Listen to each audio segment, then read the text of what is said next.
അയാൾ ഹേഗനെ മണിക്കൂറുകളോളം ട്രെഡ്മില്ലിൽ കെട്ടിയിട്ട് ഓടിച്ചു. അവൻ ടയർഡാകുമ്പോൾ അയാൾ അവനെ അടിച്ചു. അവന്റെ പല്ല് മെഷീൻ ഉപയോഗിച്ച് മൂർച്ച കൂട്ടി.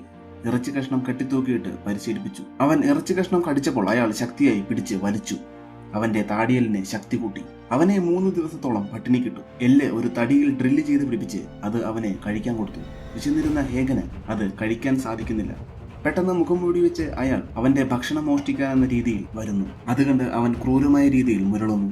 വിശപ്പും ക്ഷീണവും അവനെ ക്രൂരനായ ഒരു നായയാക്കി മാറ്റി. വളരെ ശാന്തനായ സ്നേഹമുള്ള ഒരു നായയായിരുന്ന അവൻ വളരെ മാറിപ്പോയിരുന്നു. അവൻ ക്രൂരനായ ഒരു വേട്ടപ്പട്ടിയായി മാറി. അങ്ങനെ അയാൾ ഡോഗ് ഫൈറ്റിന് വേണ്ടി അവനെ മാറ്റിയെടുത്തു. ഇത്രയും നാളത്തെ മൃഗീയമായ ട്രെയിനിങ് ഇതിനായിരുന്നു. അവനെ നേരിടാനുണ്ടായിരുന്നത് ഒരു റോഡ് വീലറിനായിരുന്നു. ഫൈറ്റ് തുടങ്ങുന്നു. 2 നായ്ക്കളും തമ്മിൽ കടിച്ചു കീറുന്നു. സാധാരണ ഒരു നായയായ അവൻ ക്രൂരമായ പീഡനങ്ങൾ മൂലം ഒരു ബീസ്റ്റായി മാറിയിരുന്നു. വളരെ പെട്ടെന്ന് തന്നെ അവൻ റോഡ് വീലറിനെ കടിച്ച് കൊന്നു. പക്ഷേ പെട്ടെന്ന് തന്നെ അവനിൽ കുറ്റബോധം ഉണരുന്നു. അവന് മനസ്സിലായില്ല അവൻ എങ്ങനെ ഇത്രയും ക്രൂരനായെന്ന്. പെട്ടെന്ന് അവിടെ കറണ്ട് പോകുന്നു. അതുമുതലാക്കി അവൻ അവിടെ നിന്നും ഓടി രക്ഷപ്പെടുന്നു. അവൻ എവിടെയും നിന്നില്ല. അവന് പേടിയായിരുന്നു അയാൾ തന്നെ പിടിക്കുമെന്ന്. അവൻ ഓടി താൻ നേരത്തെ താമസിച്ചിരുന്ന സ്ഥലത്തെത്തുന്നു. അവിടെ അവനൊരു കൂട്ടുകാരനെ കിട്ടുന്നു. പിറ്റേന്ന് ഒരു കൂട്ടം ആൾക്കാർ വന്ന് അവരെ പിടിച്ചുകൊണ്ടുപോകുന്നു. തെരുവ് നായ്ക്കളെ ഇടുന്ന ഷെൽട്ടറിൽ കൊണ്ടുപോയിടുന്നു. അവിടെ അവൻ കാണുന്നു ക്രൂരരായ മനുഷ്യർ നായ്ക്കളെ കൊന്നു തള്ളുന്നു. അന്ന് അവന് മനുഷ്യരോടുള്ള സ്നേഹവും വിശ്വാസം നഷ്ടപ്പെട്ടു. അവനെ കൊല്ലാൻ കൊണ്ടുപോയ ആളെ അവൻ ആക്രമിച്ച് കൊല്ലുന്നു.